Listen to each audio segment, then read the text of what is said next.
Operation Sindoor. The productivity of the Lok Sabha was at 31%, Rajya Sabha at 33%, as Parliament saw repeated disruptions, adjournments and walkouts. Opposition parties continued to protest today. Home Minister Amit Shah introduced a legislation yesterday to remove any minister from office if the person has been detained for more than 30 days on serious charges without a conviction. Opposition parties called the bill yet another attempt to target them. A total of 15 legislations were passed by both houses of Parliament without much of a discussion or debate. This includes the bill banning online money games. The legislation was introduced yesterday and passed by both houses. The Lok Sabha discussed the bill yesterday for just 7 minutes. No discussion was held in the Rajya Sabha before the bill was passed through a voice vote. Parliamentary Affairs Minister Rijiju termed the monsoon session as fruitful and slammed the opposition as undemocratic. Lok Sabha Speaker Om Birla expressed regret at the House functioning for just 37 hours and asked the MPs to seriously introspect. लगातार गतिरोध और नियोजित व्यवधान के कारण हम केवल 37 घंटे ही चर्चा कर पाए। पिछले कुछ दिनों से मैं देख रहा हूं कि सदन में सार्थक मर्यादा परंपराओं के अनुरूप चर्चा नहीं हो रही। देश के लिए और सरकार की दृष्टि से बहुत ही फ्रूटफुल सेशन रहा है। ये मॉनसून सत्र बहुत उपयोगी सत्र रहा है। विरोध करना लोकतांत्रिक है। To protest and to disagree is a democratic means of putting across your viewpoint. But to obstruct or to prevent the government and parliament from functioning, that tactics is anti-democratic. Very disappointing that this session has been a washout. All we wanted was a discussion on SIR. The government could have easily had the discussion and given us the space to raise our concerns and then gone about the business of the House. The government has the majority. It's really incumbent upon the government to create the atmosphere to run the House. And I personally feel very disappointed that this session has been very unproductive. Joining us now are PDT Acharya, former Secretary of the Lok Sabha, and Aman Lekhi, Senior Advocate at the Supreme Court. Gentlemen, thank you very much for joining us.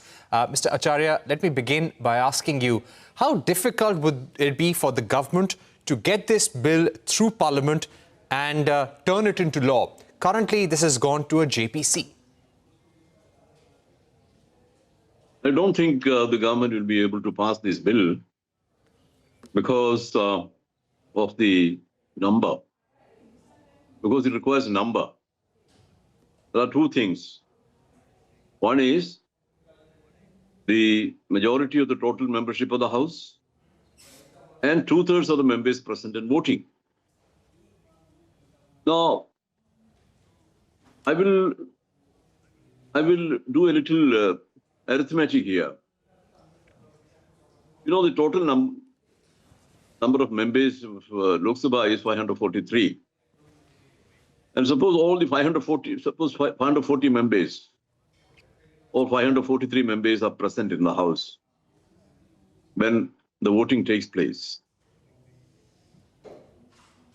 That means 2/3 of the members present and voting means around 366 members. So the bill would require, in that case, 366 members support. At present, the ruling party and the ruling party alliance has around 292 members or something. So where do they get the remaining number from? Unless the opposition parties try to support this legislative proposal, there's no way the government can pass this bill in the Lok Sabha. So that is a simple reality. So far as that question is concerned, you know, my firm answer is that it is not possible for this government to get the bill passed in the Lok Sabha. Right. That indeed is an important point. And Aman Lekhi, that brings us to the next question. if the government cannot get this bill passed through the Lok Sabha because it needs two-thirds majority and it would need the support of the Congress party if it really had to do so in reality, then what would be the intent of bringing such a law to Parliament at this time? Well, Parikshit, I think this particular bill ridicules reason, is a caricature of what a law should be, and is an affront to common sense. At every level, doctrinal or normative, it is lacking. And if you see this bill, the immaturity behind it is astonishing. It's as if someone is playing with crayons. That's not the way in which legislation, leave alone constitutional amendments, should come. Now, there are many things wrong with the way in which this has been brought about. And the central aspect of it is that it is premised upon arrest simpliciter, in the sense that on arrest, a person is to be removed, and on release, the person may come back, ignoring principles not only of constitutional law, which I'll come to later, but elementary criminal.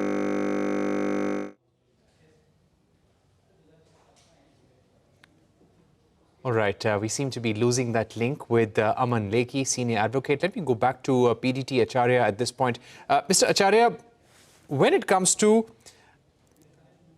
laws governing elected members of Parliament, elected members of the Assembly, the Prime Minister, the Chief Ministers, we already have a lot of safeguards in place. Is this bill in line with the constitutional provisions existing already? Do you feel that such a law is actually the need of the hour in any way? So in my view, it is not the need of the hour. I don't know why this bill has been brought, and that too in such a hurry at the last minute, without any consultation with anyone. And it was brought in under short notice, because normally under the House rules, a bill is required to be circulated 2 days before the introduction, and the minister has to seek the permission of the speaker about 7 days before the date of introduction. All these things are there. So the speaker can waive these requirements. But such an important, and that too a constitution amendment bill, being brought in this way, it's based my understanding. I do not know why it has been done like this. And secondly, shall I continue on? You know, do you feel, Mr. Acharya, that it's probably to send out a message to the opposition that if you do not support this bill, which they of course will not, then you're seen as someone who is resisting all policies which are anti-corruption, which are meant to fight corruption in the country? This is a move to corner the opposition. Do you believe so? I don't think so, because people have seen corruption, and Indian society, is not very shocked when you tell them about corruption. So they somehow, there is some kind of they have got resigned to the situation where politicians resort to corruption and so on. So corruption is not such a shocking thing or new thing for the Indian people. So I don't think this is going to change their or divert their attention from today's issues, other burning issues. If the government's intention was to divert the attention of the people, that is not simply going to happen. All right. So you're saying that it's possibly to divert the attention of the people. Aman Lekhi, what do you think is the intent of the government? If the numbers are not there, is it a political move ahead of elections? Is it to embarrass the opposition? This is a populist measure. It's empty rhetoric. This is simply a dose to, in fact, keep the public consciousness satisfied that something meaningful is happening without there being any real change or real intent to bring about change. Because the intent was there the proposed bill would have been drafted better. As I pointed out, I don't know because the connection got lost. Structurally, this is wrong. Its schematic presentation in the entire constitution is incorrect. Whether it is the subject of criminal law, whether it's the subject of constitutional law, whether it's the principle of parliamentary governance, whether it's the principle of collective responsibility, all have been breached. In fact, the amendments that have been made are partial and incomplete because provisions of the Constitution which ought to have been amended along with these provisions have not even been touched. And it just seems that whoever is drafting it is doing it in a very childish, immature, amateurish way, which does not in any way behove amendment to a constitution. And it is something which is unbecoming of any government, which is seriously concerned with issues as important as this bill purports to touch. Right. Another question that I'd like to ask you, Aman Lekhi, if such a law were to become reality, would it have stood the test of judicial scrutiny? Because, you know, the very essence of the Constitution and the legal system, especially the criminal justice system, is innocent until proven guilty. Here you are expecting and trying to turn into law that anyone who is arrested for an offence whereby the punishment in jail is up to 5 years and you are in jail for 30 days or more, you have to resign. Would this be going against set judicial laws and procedures, and would it have actually stood the test of judicial scrutiny? Absolutely not. This is facially wrong. One, as I said earlier, arrest is a procedural step. Arrest does not in any way show substantive liability. Substantive liability follows conviction, and conviction warrants trial. As far as this amendment is concerned, the amendment has got nothing to do with that particular process. And if you will notice, whether it is the Representation of People's Act or the disqualifications there in the Parliament, none of which has been amended or touched. What is actually emphasized is conviction, because whatever follows, the disqualification should follow conviction. So whoever thinks that arrest is the basis for removal is actually completely oblivious to the legal reality, forget the practical reality of operation of this particular thing, number one. Number two, as I said, very simplistic, if you are arrested, you have to demit. And if you are released from the custody, you can come back. But the point is, if you are saying this constitutional morality has to be maintained, notwithstanding you are having been released, which is obviously through bail, the case pends. If the case pends, the person against whom there is a criminal prosecution continues. Now, the person against whom criminal prosecution continues, merely because he is outside, doesn't necessarily mean he is entitled according to the terms of this particular statute. So what they want to do, I really don't know whether it is actually so. Number three, as I just said, the question here is the pleasure of the president is the basis of both 75 and 164. Here you bring in prosecuting agencies to interfere with the composition of the Council of Ministers, which is absolutely, which is without a precedent anywhere. I mean, this is not something which I have in any way seen or should be in any way permitted. Number four, you equate the minister with the chief minister and the prime minister. You cannot, because qualitatively the roles are different. And if the prime minister, chief minister goes, the council minister collapses because it's a collective responsibility, something which is completely untouched by this particular law.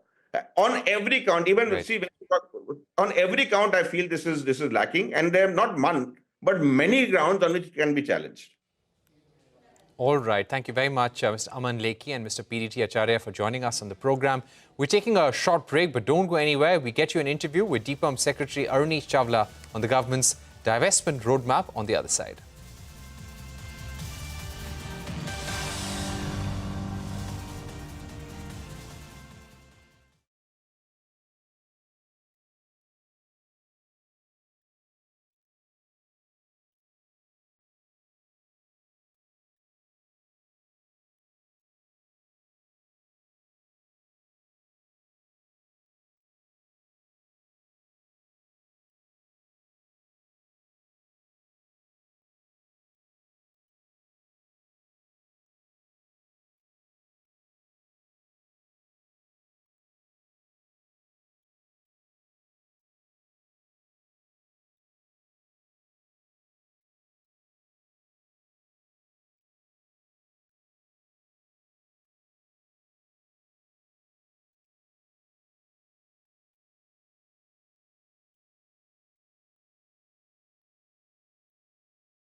So thank you so much for speaking to CNBC.